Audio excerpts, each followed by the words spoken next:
आज हम carbon and its compound का पार्ट नंबर 2 पढ़ रहे हैं। पार्ट नंबर पहले में मैंने आपको इंट्रोडक्शन और कार्बन के एलोट्रॉप्स के बारे में बता दिया है, और इसको देखने से पहले उसको जरूर देखें और सभी पार्ट्सों को आप ध्यान से देखें, जिससे कि आपकी जो साइंस की जो टॉपिक्स हैं वो अच्छे से क्लियर हो जाएंगे।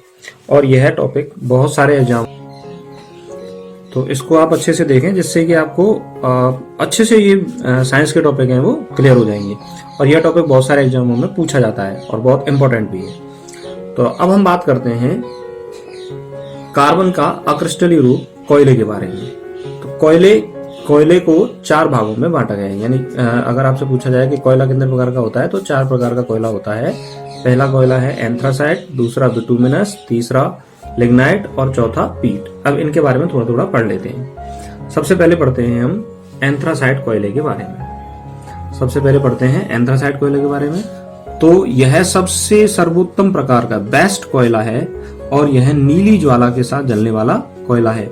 इसमें कार्बन का प्रतिशत सर्वाधिक पाया जाता है, मैक्सिमम कार्बन का प्रतिशत पाया जाता है, और मैक्सिमम कार्बन का प्रतिशत होता है 90 to 98, 90 से 98% कार्बन की मात्रा पाई जाती है। अगला कोयला है बिटुमिनस कोयला।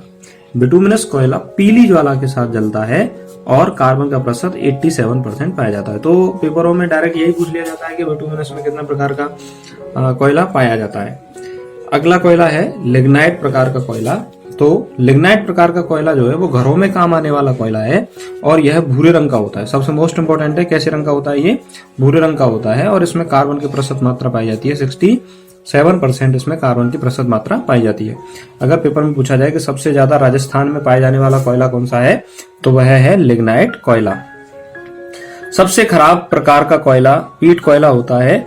यह अधिक धुआं व अधिक राख देता है। इसमें कार्बन की प्रतिशत मात्रा सबसे कम पाई जाती है।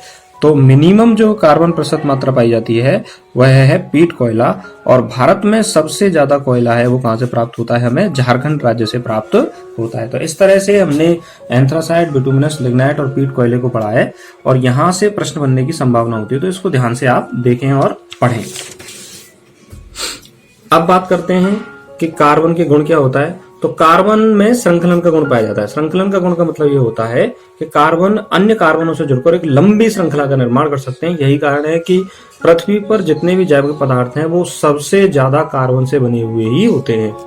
संयोजी गुण, कार्बन में 4 संयोजकता पाई जाती है। तो यह 4 दिशाओं में 4 तरह के परमाणुओं से ये बंध बना सकता है और कार्बन का आकार कैसा होता है? छोटा होता है। तो इस तरह से कार्बन के क्रिस्टलीय और अक्रिस्टलीय रूपों के बारे में हमने पढ़ा है, जहां से प्रश्न बनने की पूरी संभावना होती है। अब अगला जो टॉपिक है वह है कार्बन के महत्वपूर्ण यौगिक।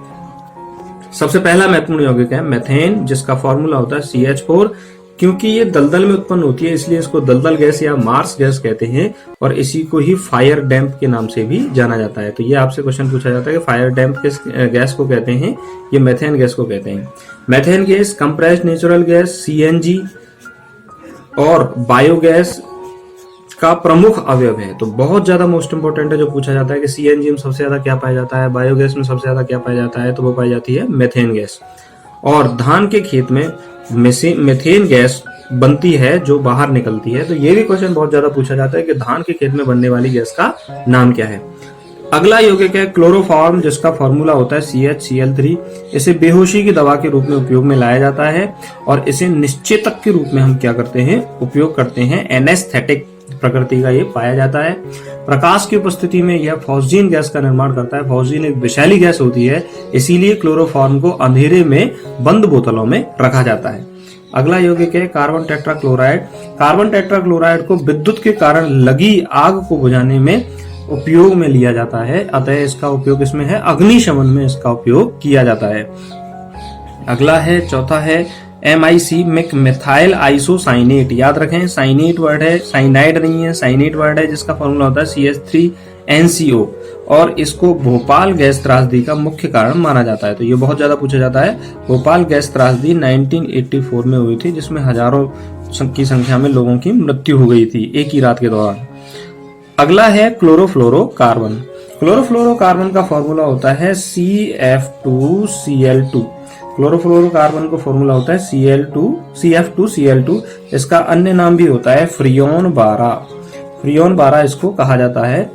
फ्रियोन 12 ओजोन डिप्लीशन, ओजोन अपक्षय का मुख्य कारण होता है क्लोरोफ्लोरोकार्बन। तो ये क्वेश्चन भी बहुत ज्यादा पूछा जाता है, आपसे पूछा जाएगा कि ओजोन परत की मोटाई में कमी होने का कारण क्या है, वह है क्लोरोफ्लोरोकार्बन।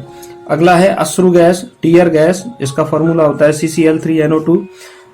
अन्य भी यौगिकों को अश्रु गैस के रूप में उपयोग करते हैं। दो यौगिक हैं, 2-क्लोरो-एसीटोफेनोन, 2-क्लोरो-एसीटोफेनोन जैसे CNS गैस भी कहते हैं, और 2-क्लोरो-बेंजाइलिडीन, मेलेनो नाइट्राइल, इसको CS गैस भी कहते हैं। इनका उपयोग भी हम अश्रु गैस के रूप में करते हैं।